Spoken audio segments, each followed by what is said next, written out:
ಅಲ್ಲಾಹು ನಿಮ್ಮ ದೇವ, ಅಲ್ಲಾಹು ಲಾ ಇಲಾಹ ಇಲ್ಲಾಹು, ಅವನ ಹೊರತು ಬೇರೆ ಯಾವ ಆರಾಧ್ಯರೂ ಇಲ್ಲ. ಯಾಕೆಂದರೆ ನಿಮ್ಮನ್ನು ಸೃಷ್ಟಿಸಿದ್ದು ಅವ, ನಿಮ್ಮನ್ನು ಸೃಷ್ಟಿಸಿದವನು ಅವನು. ಕುಲ್ ಅರಐತುಮ್ ಮಾ ತದಊನ ಮಿನ್ ದೂನಿಲ್ಲಾಹಿ ಅರೂನಿ ಮಾದಾ ಖಲಖೂ ಮಿನಲ್ ಅರ್ಲಿ ಅಮ್ ಲಹುಂ ಶಿರ್ಕುನ್ ಫಿಸ್ ಸಮಾವಾತಿ ಈತೂನಿ ಬಿಕಿತಾಬಿನ್ ಮಿನ್ ಹಾದಾ ಈತೂನಿ ಮಿನ್ ಕಿತಾಬಿನ್ ಮಿನ್ ಕಬ್ಲಿ ಹಾದಾ ಔ ಆಸಾರತಿನ್ ಮಿನ್ ಇಲ್ಮಿನ್ ಇನ್ ಕುಂತುಂ ಸಾದಿಕೀನ್. ಕುರ್ಆನ್ ಒಂದು ಕಡೆ ಕೇಳ್ತದೆ, ಅಲ್ಲ ಮನುಷ್ಯರೇ, ಈ ಭೂಮಿಯ, ಈ ಆಕಾಶದ, ಈ ವ್ಯವಸ್ಥೆಯ ಸೃಷ್ಟಿಯಲ್ಲಿ ಒಬ್ಬ ದೇವನ ಹೊರತು ಬೇರೆ ಯಾರಿಗಾದರೂ ಯಾವುದಾದರೂ ಪಾಲು ಇದೆಯೇ? ಕುರ್ಆನ್ ಕೇಳು. ನೀವು ಹೇಳಬೇಕು, ನಿಮ್ಮ ಬುದ್ಧಿಯಿಂದ ಆಲೋಚಿಸಿ. ಈ ಭೂಮಿ, ಈ ಜಗತ್ತು, ಈ ಆಕಾಶ, ಈ ಸಿಸ್ಟಮ್, ಗ್ರಹೋಪಗ್ರಹಗಳು, ಗ್ಯಾಲಕ್ಸಿ, ನಿಮ್ಮ ಹುಟ್ಟು, ನಿಮ್ಮ ಸಾವು, ಇವುಗಳೆಲ್ಲದರಲ್ಲೂ ಒಬ್ಬ ದೇವನ ಹೊರತು ಬೇರೆ ಯಾರಿಗಾದರೂ ಯಾವುದಾದರೂ ಕಾಂಟ್ರಿಬ್ಯೂಷನ್ ಇದೆಯೇ? ಆಧಾರ ಸಹಿತ ನಿಮಗೆ ಸಮರ್ಥನೆ ಮಾಡಲು ಸಾಧ್ಯವೇ ಅಂತ ಕುರ್ಆನ್ ಕೇಳುತ್ತದೆ. ಆಧಾರ ಸಹಿತ ನೀವು ಹೇಳಬೇಕು, ಅಲ್ಲ ಇದರಲ್ಲಿ ಇಂತಹವರ ಪಾಲು ಇದೆ, ಇದರಲ್ಲಿ ಇಂತಹವರ ಪಾಲಿದೆ, ಈ ಭೂಮಿಯಲ್ಲಿ, ಈ ವ್ಯವಸ್ಥೆಯಲ್ಲಿ, ಈ ಸಿಸ್ಟಮ್ನಲ್ಲಿ ಇದರಲ್ಲಿ ಇಂತಹ ಒಬ್ಬನ ಪಾಲಿದೆ, ಅವನ ಕಾಂಟ್ರಿಬ್ಯೂಷನ್ ಇದೆ ಎಂಬುದನ್ನು ನಿಮಗೆ ಸಾಬೀತುಪಡಿಸಲು ಸಾಧ್ಯವೇ?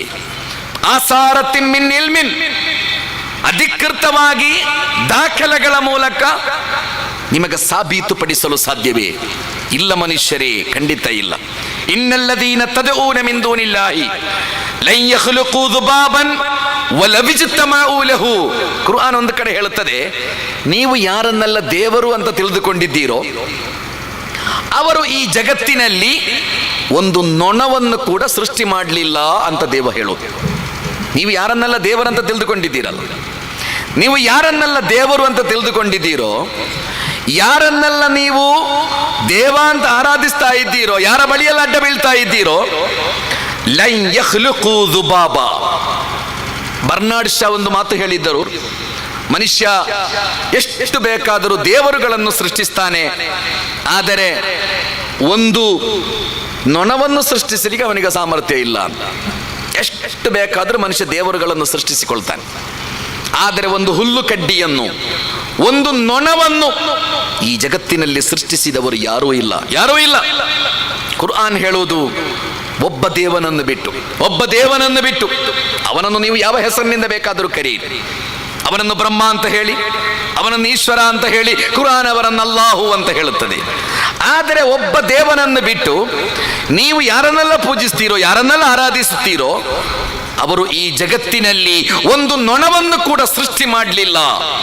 ಆದ್ದರಿಂದ ಜಗತ್ತನ್ನು ಯಾರು ಸೃಷ್ಟಿಸಿದ್ದಾರೋ, ಜಗತ್ತನ್ನು ಯಾರು ನಿಯಂತ್ರಿಸ್ತಾ ಇದ್ದಾರೋ, ಯಾರ ಕೈಯಲ್ಲಿ ನಿಮ್ಮ ಜನನ ಮತ್ತು ಮರಣ ಇದೆಯೋ, ಒಬ್ಬ ದೇವ ತೀರ್ಮಾನಿಸಿದಾಗ ನಾವು ಹುಟ್ಟಿದ್ದೇವೆ. ಇನ್ನು ನಾಳೆ ನಿಮಗೆ ಮರಣ ಬರುವುದು ಅವ ತೀರ್ಮಾನಿಸಿದಾಗ ಮಾತ್ರ. ಅವ ತೀರ್ಮಾನಿಸದಿದ್ದರೆ ಭೂಕಂಪ ಬಂದರೂ ನೀವು ಸಾಯುವುದಿಲ್ಲ. ನೀವು ನೋಡಿದ್ದೀರಲ್ಲ, ಕೆಲವೊಮ್ಮೆ ಬಹಳ ದೊಡ್ಡ ಭೂಕಂಪ ಬಂದಿದೆ, ಆ ಭೂಕಂಪದ ಅಡಿಯಲ್ಲಿ ಸಿಲುಕಿ ಎಷ್ಟೋ ದಿನಗಳವರೆಗೆ ಕಟ್ಟಡಗಳ ಅಡಿಯಲ್ಲಿ ಸಿಲುಕಿ ಹಾಕಿಕೊಂಡವರು ಜೀವಂತ ಎದ್ದು ಬರುವುದು ಅಂತ ಇದೆ. ಅದು ಯಾವ ಮಿರಾಕಲು ಅಲ್ಲ, ಅದು ಯಾವ ಮಿರಾಕಲು ಅಲ್ಲ. ಯಾಕೆಂದರೆ ದೇವ ತೀರ್ಮಾನಿಸಿದ, ಅವನಿಗೆ ಸಾಯಲಿಕ್ಕೆ ಒಂದು ಸಮಯ ದೇವ ಫಿಕ್ಸ್ ಮಾಡಿದ್ದಾನೆ, ಆ ಟೈಮ್ ಬರಲಿಲ್ಲ ಅಷ್ಟೇ. ಮಂಗಳೂರಿನಲ್ಲಿ ಒಂದು ವಿಮಾನ ಹೊತ್ತಿ ಉರಿದು ಹೋಯಿತು ಕೆಲವು ವರ್ಷಗಳಿಗಿಂತ ಮುಂಚೆ. ಬಜ್ಪೆ ಏರ್ಪೋರ್ಟ್ ಅಲ್ಲಿ ಸುಮಾರು 165 ಮಂದಿ ಅದರಲ್ಲಿ ಮರಣ ಹೊಂದಿದರು. ಆ ಸಂದರ್ಭದಲ್ಲಿ ಒಂದು 5 ಮಂದಿ ಪಾರಾಗಿದ್ದಾರೆ. 5 ಮಂದಿ ಪಾರಾಗಿದ್ದಾರೆ. ಅದು ಹೇಗೆ ಪಾರಾದದ್ದು ಅಂತ ಕೇಳಿದ್ರೆ ಅದು ಯಾವ ಮಿರಾಕಿಲ್ ಅಲ್ಲ, ಅಥವಾ ಈ ಪಾರಾದವರೇನು ದೇವಚರರು ಅಲ್ಲ, ಅವರು ಮನುಷ್ಯರೇ.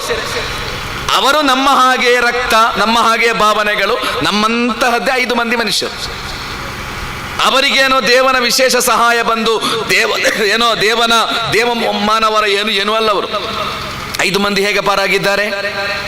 5 ಮಂದಿ ಹೇಗೆ ಪಾರಾಗಿದ್ದಾರೆ ಅಂತ ಕೇಳಿದ್ರೆ ಅವರಿಗೆ ದೇವ ನಿಶ್ಚಯಿಸಿದ ಸಮಯ ಬರಲಿಲ್ಲ. ದೇವ ನಿಶ್ಚಯಿಸಿದ ಸಮಯ ಬಂದಾಗ ಮಾತ್ರ ನಾವು ಸತ್ತು ಹೋಗ್ತೇವೆ. ಆ ಸಮಯ ಬಂದು ಬಿಟ್ಟರೆ ನಿಮ್ಮನ್ನು ಪಾರು ಮಾಡಲಿಕ್ಕೆ ಜಗತ್ತಿನಲ್ಲಿ ಯಾವ ಡಾಕ್ಟರ್ಸ್ಗಳಿಗೂ ಸಾಧ್ಯ ಇಲ್ಲ, ಯಾವ ವಿಜ್ಞಾನಿಗೂ ಸಾಧ್ಯ ಇಲ್ಲ. ಅಬುಲ್ ಕಲಾಂ ಆ ಸಂದರ್ಭದಲ್ಲಿ ಅವರ ಆಯುಷ್ಯ ಮುಗಿದು ಹೋಗಿತ್ತು. APJ ಕಲಾಂ, ಅದು ದೇವ ನಿಶ್ಚಯಿಸಿದ ಸಮಯ, ಅದು ದೇವ ತೀರ್ಮಾನಿಸಿದ ಸಮಯ. ಅದು ಆ ಸಮಯ ಬಂದು ಬಿಟ್ರೆ ಮತ್ತೆ ಆ ಸಾವನ್ನು ಮುಂದಕ್ಕೆ ಕೊಂಡು ಹೋಗಲಿಕ್ಕೆ ಯಾವ ಡಾಕ್ಟರ್ಸ್ಗಳಿಗೂ ಸಾಧ್ಯ ಆಗುವುದಿಲ್ಲ. ನಿಮಗೆ ನಿಶ್ಚಯಿಸಿದ ಒಂದು ಸಮಯ ಇದೆ. ಆದ್ದರಿಂದಲೇ ನಿಮ್ಮ ಬದುಕು, ನೀವು ಹುಟ್ಟಿದ್ದು ಅದವನ ತೀರ್ಮಾನದಂತೆ. ಇನ್ನು ನಾಳೆ ನೀವು ಸಾಯುವುದು ಅವ ತೀರ್ಮಾನಿಸಿದಂತೆ. ಅವ ನಿಶ್ಚಯಿಸಿದ ಸಮಯ ಬಂದಾಗ ಖಂಡಿತ ಈ ಜಗತ್ತನ್ನು ನೀವು ಬಿಟ್ಟು ಹೋಗಲೇಬೇಕಾಗಿದೆ. ಯಾರ ಕೈಯಲ್ಲಿ ನಿಮ್ಮ ಜೀವನ ಮತ್ತು ನಿಮ್ಮ ಮರಣ ಇದೆಯೋ ಆ ದೇವನನ್ನು ಮಾತ್ರ ಆರಾಧಿಸಬೇಕು ಅಂತ ಕುರ್ಆನ್ ಪ್ರತಿಪಾದಿಸುತ್ತದೆ. ಲಾ ತಖುದುಹು ಸಿನತುಂ ವಲಾ ನೌಮ್ ಲಹು ಮಾ ಫಿಸ್ ಸಮಾವಾತಿ ವ ಮಾ ಫಿಲ್ ಅರ್ದ್. ಮನುಷ್ಯನ ಯಾವ ದೌರ್ಬಲ್ಯಗಳು ದೇವರಿಗಿಲ್ಲ ಅಂತ ಕುರ್ಆನ್ ಹೇಳಿದೆ. ನಮಗೊಂದು ದೌರ್ಬಲ್ಯ ಇದೆ. ನಾವೇನು ಮಾಡ್ತೇವೆ ಅಂದರೆ ಎಲ್ಲ ಮಹಾನ್ ವ್ಯಕ್ತಿಗಳನ್ನು ನಾವು ದೇವರನ್ನಾಗಿ ಮಾಡಿಬಿಡ್ತೇವೆ. ಯಾರೆಲ್ಲ ಈ ಜಗತ್ತಿನಲ್ಲಿ ಮಹಾನ್ ವ್ಯಕ್ತಿಗಳು ಅಂತ ಇದ್ರು ಅವರೆಲ್ಲರನ್ನು ನಾವೇನು ಮಾಡ್ತೇವೆ, ದೇವತ್ವದ ಪದವಿಗೆ ಏರಿಸಿ ಬಿಡ್ತೇವೆ. ಅವರೆಲ್ಲರನ್ನು ನಾವು ದೇವರನ್ನಾಗಿ ಮಾಡಿಬಿಡ್ತೇವೆ. ಯಾಕೆ ಮಾಡುವುದೆಂದರೆ ಅದರಲ್ಲಿ ನಮ್ಮ ಸ್ವಾರ್ಥ ಇದೆ. ನಮ್ಮ ಸ್ವಾರ್ಥಕ್ಕಾಗಿ ನಾವೆಲ್ಲರನ್ನು ದೇವರನ್ನಾಗಿ ಮಾಡಿಕೊಂಡದ್ದು. ನೋಡಿ, ಸಮಾಜದಲ್ಲಿ ಬಹಳ ಒಳ್ಳೆಯ ಒಬ್ಬ ವ್ಯಕ್ತಿ ಇದ್ರು, ಆದರ್ಶದಿಂದ ಬದುಕಿದ, ಮೌಲ್ಯ ಇದ್ದ ಒಬ್ಬ ಮನುಷ್ಯ. ಆ ವ್ಯಕ್ತಿಯನ್ನು ನಾವೇನು ಮಾಡ್ತೇವೆ, ದೇವರನ್ನಾಗಿ ಮಾಡಿಬಿಟ್ರೆ ಮತ್ತೆ ಹೇಳಲಿಕ್ಕೆ ಬಹಳ ಸುಲಭ ಇದೆ. ಅವರು ಬದುಕಿದ ಹಾಗೆ ನಮಗೆ ಬದುಕಲಿಕ್ಕೆ ಸಾಧ್ಯ ಇಲ್ಲ. ಯಾಕೆಂದ್ರೆ ನಾವು ಹುಲುಮಾನವರು, ಅವರು ದೇವರು. ಹಾಗೆ ಎಲ್ಲ ಒಳ್ಳೆಯ ವ್ಯಕ್ತಿಗಳನ್ನು ನಾವು ದೇವರುಗಳನ್ನಾಗಿ ಮಾಡಿಬಿಡ್ತೇವೆ. ದೇವ ಹೇಳುವುದು ದೇವನಿಗೆ ಹುಟ್ಟು ಮತ್ತು ಸಾವು ಇಲ್ಲ. ಅಲ್ ಹಯ್ಯುಲ್ ಕಯ್ಯೂಮ್, ಅವ ಜೀವಂತನನು, ಅವನಿಗೆ ಸಾವಿಲ್ಲ, ಹುಟ್ಟಿಲ್ಲ. ಅವನಿಗೆ ಮನುಷ್ಯನ ಸಹಜವಾದ ಯಾವ ದೌರ್ಬಲ್ಯಗಳು ಇಲ್ಲ.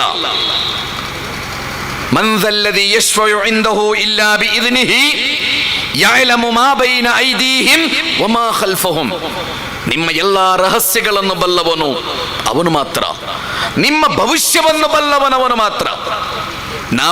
ನಾಳೆ ನೀವೇನಾಗ್ತೀರಿ, ನಿಮ್ಮ ಭವಿಷ್ಯ ಯಾವುದು, ಇದು ಯಾವ ಜ್ಯೋತಿಷಿಗೂ ಹೇಳಲಿಕ್ಕೆ ಖಂಡಿತ ಸಾಧ್ಯ ಇಲ್ಲ. ಯಾವ ಜ್ಯೋತಿಷಿಗೂ ಹೇಳಲಿಕ್ಕೆ ಖಂಡಿತ ಸಾಧ್ಯ ಇಲ್ಲ. ನಿಮ್ಮ ಭವಿಷ್ಯವನ್ನು ಬಲ್ಲವನು ಒಬ್ಬ ದೇವ ಮಾತ್ರ. ವಲಾ ಯುಹೀತೂನ ಬಿಶೈಇನ್ ಮಿನ್ ಇಲ್ಮಿಹಿ ಇಲ್ಲಾ ಬಿಮಾ ಶಾಅ. ಅವನ ಜ್ಞಾನ ಭಂಡಾರದಿಂದ ಅವನು ನಿಮಗೆ ಸ್ವಲ್ಪ ಅರಿವನ್ನು ಕೊಡ್ತಾನೆ. ನೀವು ಯಾರೂ ಸರ್ವಜ್ಞರಲ್ಲ. ಸರ್ವಜ್ಞ ಒಬ್ಬ ದೇವ ಮಾತ್ರ. ಯಾವ ಸಂದರ್ಭದಲ್ಲಿ ಮನುಷ್ಯನಿಗೆ ಯಾವ ಅರಿವು ಬೇಕೋ ಅದನ್ನು ಅವ ಕೊಡ್ತಾನೆ. ನಮಗೆ ಗೊತ್ತಿದೆ, ಸರ್ ಐಸಕ್ ನ್ಯೂಟನ್ ಈ ಜಗತ್ತಿಗೆ ಗುರುತ್ವಾಕರ್ಷಣೆ ಶಕ್ತಿಯ ಬಗ್ಗೆ ಹೇಳಿಕೊಟ್ರು. ಐಸಕ್ ನ್ಯೂಟನ್ ನಮ್ಮ ಕೂತ್ಕೊಂಡಿದ್ದಾರೆ, ಹೀಗೆ ಬಾಲ್ಕನಿಯಲ್ಲಿ ಕೂತ್ಕೊಂಡಾಗ ಒಂದು ಹಣ್ಣು ಮರದಿಂದ ಕೆಳಗೆ ಬೀಳ್ತದೆ. ಕೆಳಗೆ ಬೀಳುವಾಗ ಸರ್ ಐಸಕ್ ನ್ಯೂಟನ್ ಆಲೋಚಿಸ್ತಾರೆ, ಯಾಕೆ ಹಣ್ಣು ಕೆಳಗೆ ಬೀಳ್ಬೇಕು, ಯಾಕೆ ಮೇಲೆ ಹೋಗುವುದಿಲ್ಲ? ಅದು ಆತನ ಚಿಂತನೆ. ಯಾಕೆ ಇದು ಮೇಲೆ ಯಾಕೆ ಹೋಗುವುದಿಲ್ಲ, ಕೆಳಗೆ ಯಾಕೆ ಬೀಳ್ಬೇಕು? ಹಾಗೆ ಕೆಳಗೆ ಯಾಕೆ ಬೀಳ್ಬೇಕು ಎಂಬುದರ ಬಗ್ಗೆ ಸಂಶೋಧನೆ ನಡೆಸಿದ, ಅಧ್ಯಯನ ನಡೆಸಿದ. ಭೂಮಿಗೆ ಗ್ರಾವಿಟೇಷನ್ ಪವರ್ ಇದೆ, ಗುರುತ್ವಾಕರ್ಷಣೆಯ ಶಕ್ತಿ ಇದೆ ಭೂಮಿಗೆ ಎಂಬ ಅದ್ಭುತವಾದ ಸಿದ್ಧಾಂತವನ್ನು ಈ ಜಗತ್ತಿಗೆ ಕಲಿಸಿಕೊಟ್ಟ ಸರ್ ಐಸಕ್ ನ್ಯೂಟನ್. ನಮಗೆ ಗೊತ್ತಿರಬೇಕು, ಸರ್ ಐಸಕ್ ನ್ಯೂಟನ್ ಭೂಮಿಗೆ ಗುರುತ್ವಾಕರ್ಷಣೆ ಶಕ್ತಿ ಇದೆ ಎಂದು ಹೇಳಿದ ಆ ದಿನದಿಂದ ಅಲ್ಲ ಹಣ್ಣು ಕೆಳಗೆ ಬೀಳಲಿಕ್ಕೆ ಆರಂಭ ಆದದ್ದು. ಅದು ಮೊದಲು ಕೆಳಗೆ ಬೀಳ್ತಾ ಇದ್ದದ್ದು.